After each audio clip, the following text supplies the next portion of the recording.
बिस्मिल्लाहिर्रहमानिर्रहीम, अस्सलाम वालेकुम। स्टेट क्राफ्ट से मोहम्मद अमीन आपके सामने हूं। शुक्रिया आप तमाम दोस्तों का कि आपने हमारे चैनल को सब्सक्राइब किया, हमारी वीडियोस को लाइक करते हैं।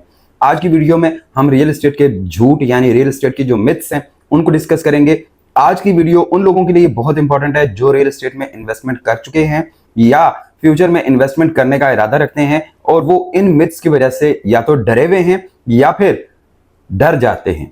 तो वीडियो में आगे बढ़ते हैं और आपको मुख्तलिफ जो कॉमन चीजें हैं उनके बारे में बताते हैं। तो जी सबसे पहले जो रियल एस्टेट के बारे में झूठ या मिथ है वो ये है कि प्रॉपर्टी की जो प्राइसेस हैं वो कभी भी नीचे नहीं आती हैं, कभी भी प्राइसेस गिरती नहीं है। तो ये सबसे बड़ा झूठ है, सबसे कॉमन किस्म की मिथ है जो कि गलत है।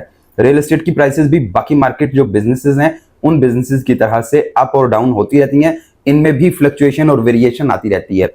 मुख्तलिफ फैक्टर्स की वजह से मुख्तलिफ जो पहलू हैं, चाहे वो इंटरनेशनल पहलू हों या इंटरनेशनल जो आपके बिजनेस या ट्रेड्स हैं उनके पहलू हों, किसी जंग की वजह से हो रहे हों, गवर्नमेंट लेवल पे किसी के टैक्सेस की वजह से हों, या फिर जो गवर्नमेंट की पॉलिसीज हैं वो किसी एक बिजनेस को नवाजने के हवाले से, तो इस किस्म के जो मुख्तलिफ पहलू हैं इन पहलुओं की वजह से रियल एस्टेट की जो प्राइसेस हैं वो बहुत ज़्यादा तेज़ी से इफेक्ट होती हैं।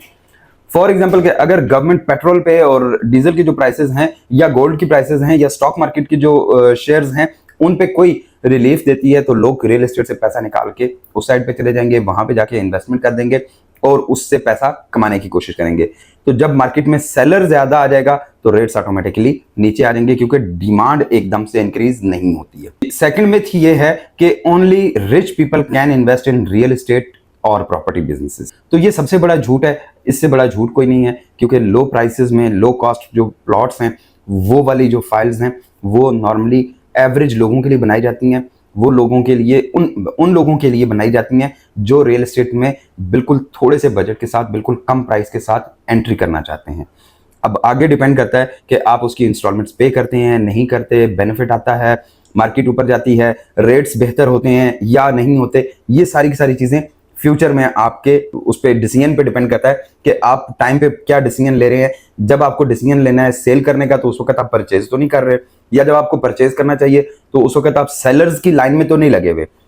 ये सबसे बड़ा झूठ है, इसके ऊपर जो है ना वो कभी भी आपने रिलाई नहीं करना। रियल एस्टेट में हर बंदा इन्वेस्टमेंट कर सकता है, चाहे वो गरीब है, चाहे वो सैलरीड पर्सन है, चाहे वो कोई रेडी वाला ठेले वाला है, कोई दुकानदार है, कोई बिजनेसमैन है, हर किस्म का बंदा रियल एस्टेट में इन्वेस्टमेंट कर सकता है अपनी सोच, अपनी समझ और अकल के मुताबिक। आपने इन्वेस्टमेंट करते वक्त ये सोचना होता है कि क्या 5 साल में फायदा होगा, 1 साल में फायदा होगा, 10 साल में फायदा होगा, या ये थोड़े थोड़े पैसे देता रहूंगा तो मेरे आने वाली नस्ल को इससे फायदा होगा। बहुत सारी हाउसिंग सोसाइटीज ऐसी हैं कि जिनकी प्राइसेस दिन रात बदलती रही हैं, लेकिन फिर क्या होता था कि वो चूंकि आर्टिफिशियल प्राइसेस होती थी तो वो फिर दोबारा से वापस नीचे आ जाती थी। एक और बहुत कॉमन सी मिथ है कि फाइल मीन्स गारंटीड प्लॉट। तो ये बहुत सारे लोगों के जहन में एक गलत कॉन्सेप्ट होता है कि जी अगर आपने फाइल ले लिया तो इसका मतलब है कि कंफर्म प्लॉट आपको मिल गया। ऐसा नहीं होता। बहुत सारी हाउसिंग सोसाइटीज ने हमेशा ज्यादा सेलिंग की हुई होती है।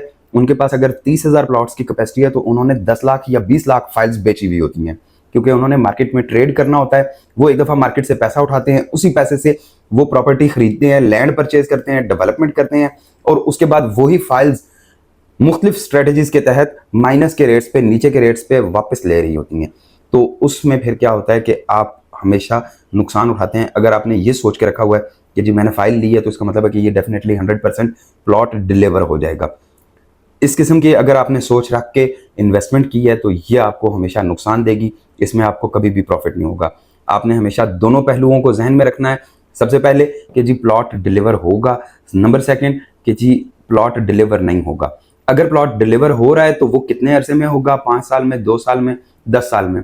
बाज़ औक़ात सोसाइटी बड़ी स्मूथ डेवलपमेंट कर रही होती है और फिर क्या होता है कि मुल्क की इकोनॉमिक सिचुएशन ऐसी आती है, क्राइसिस आ जाते हैं या और किसी किस्म का सैलाब आ गया या और कोई आसमानी आफत आ गई या कोई जंग लग गई, जिसकी वजह से क्या होता है कि प्राइसेस ऊपर चली जाती हैं चीज़ों की, प्रोडक्ट्स की। सोसाइटी उसकी डेवलपमेंट फिर नहीं कर सकती है या डेवलपमेंट स्लो कर देती है। सोसाइटी के पास अगर फ्रिक्वेंटली पैसा आ रहा है तो वो तेजी से डेवलपमेंट कर रही है, अगर पैसा आना बंद हो गया है तो उसने डेवलपमेंट स्टॉप कर दी है। अब डेवलपर के पास आगे लैंड मौजूद नहीं है, कोई लिटिगेशन निकल आई है, कहीं पे किसी बंदे की जमीन थी, कोई 10 मरले या कनाल या 2 कनाल जमीन थी, उस पीस ऑफ लैंड पे स्टे हो गया और अब आपके पास कोई ऑप्शन नहीं है कि उस एरिया को डेवलप करवा सकें। क्योंकि जब तक वो उसका लिटिगेशन क्लियर नहीं होगा, जब तक उसके लीगल मैटर्स क्लियर नहीं होंगे, तब तक वो प्लॉट की डेवलपमेंट या डिलीवरेंस नहीं हो सकेगी। जी, रियल एस्टेट की जो अगली मिथ या झूठ है वो आपके साथ मैं शेयर करूंगा। वो चूंकि हमारी ही फील्ड से ताल्लुक रखता है तो इसलिए उस पर मैं ज़्यादा फोकस करूंगा। मिथ ये है कि रियल एस्टेट में बैठने वाला, काम करने वाला हर एजेंट एक्सपर्ट होता है, पहली चीज़। दूसरी चीज़ कि हर वो बंदा जो आपका रिश्तेदार है, जिसने कहीं पे प्लॉट खरीदा हुआ है और उसके साथ आप अगर मशवरा कर रहे हैं तो वो भी एक्सपर्ट है। क्यों? क्योंकि उसने एक प्लॉट खरीदा हुआ है। तो ये दोनों चीज़ें भी हमेशा गलत साबित होती हैं। हर बंदा हर चीज़ का एक्सपर्ट नहीं हो सकता। हम लोग चूंकि जिन प्रोजेक्ट्स पे काम कर रहे हैं उन्हीं प्रोजेक्ट्स की चीज़ को सेल करते हैं, उसी को परचेज करते हैं, उसी के मुतालिक वीडियोस बनाते हैं, उसी के मुतालिक लोगों को गाइड करते हैं। ऐसा नहीं है कि हम किसी भी हाउसिंग सोसाइटी का कोई बंदा अगर डिमांड कर रहा है प्लॉट तो हम उसको कहें कि हाँ जी आ जाओ जी, असी तो प्लॉट दे देने हैं। ऐसा नहीं होता।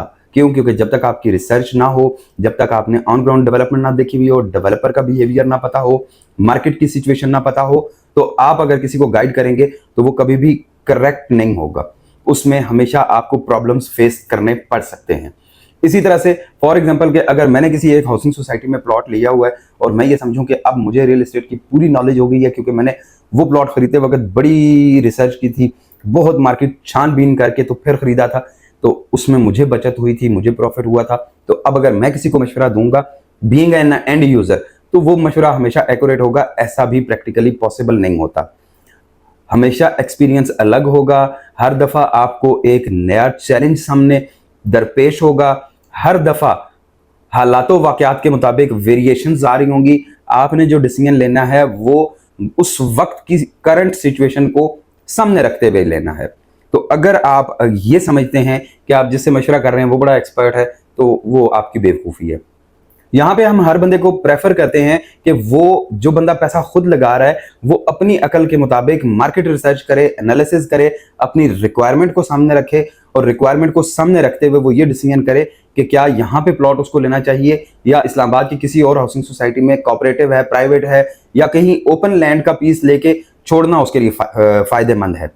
अब ये सारी की सारी चीजें डिपेंड करती हैं आपकी रिक्वायरमेंट पे कि आप जो पैसा लगा रहे हैं वो किस वजह से लगा रहे हैं। इन्वेस्टमेंट के पॉइंट ऑफ व्यू से साल, 2 साल, 5 साल, 10 साल के लिए, या आपने घर बनाना है और उसके लिए आपको प्लॉट चाहिए और आप गलती से इंस्टॉलमेंट्स वाली फाइल ले लें और 5 साल तक वो डिलीवर ना हो तो वो आपको नुकसान दे जाएगी। इसी तरह से जो फाइल्स की प्राइसेस हैं वो मार्केट में हमेशा फ्लक्चुएट करती रहती हैं। कभी वो फाइल्स की प्राइसेस ऊपर जा रही होती हैं, कभी नीचे आ रही होती हैं, और उसी के मुताबिक आपने डिसीजन लेना होता है कि इस वक्त रेट तेज है तो इस वक्त ना खरीदा जाए। हमारे पाकिस्तानी क्या करते हैं कि जब मार्केट बहुत तेज होती है तो उस वक्त फाइल खरीद लेते हैं कि नहीं जी ए होर होते जाएगी, जबकि होता क्या है कि फिर बाद में धड़म से एकदम मार्केट क्रैश होती है, चूंकि वो आर्टिफिशियल प्राइसेस हैं, तो इस वजह से फिर लोग नुकसान उठाते हैं। 2025 रियल एस्टेट का साल है, लेकिन 2025 में आपने डिसीजन लेना है कि क्या आप फाइल खरीद के फायदा उठा सकते हैं या प्लॉट खरीद के फायदा उठा सकते हैं। इस सोसाइटी में इन्वेस्टमेंट करनी चाहिए, कितनी अमाउंट तक की इन्वेस्टमेंट करनी चाहिए, ये सारी की सारी वो चीज़ें हैं कि जो आपको जब तक बेसिक नो हाउ ना हो, अगर आप इन्वेस्टमेंट करेंगे तो वो आपके गले भी पड़ सकती है। हमेशा वेरिफिकेशन करके, तसल्ली करके, सुकून के साथ चीज़ परचेज किया करें, और स्पेशली ट्रेंड को फॉलो करते हुए कभी भी ना परचेज करें, क्योंकि ट्रेंड को फॉलो करते हुए आपको नुकसान होने का चांस होता है। रियल एस्टेट में इन्वेस्टमेंट के लिए ऑन स्क्रीन नंबर पे आप मुझसे रब्ता कर सकते हैं, एक्सपर्ट एडवाइस ले सकते हैं। स्पेशली जिन प्रोडक्ट्स पे हम काम कर रहे हैं उनके मुतालिक अगर इन्फॉर्मेशन चाहिए हो तो ऑन स्क्रीन नंबर पे मुझसे या मेरी टीम से रब्ता करें। इंशाल्लाह फिर मुलाकात होती है एक अच्छी सी वीडियो में। अल्लाह हाफिज़।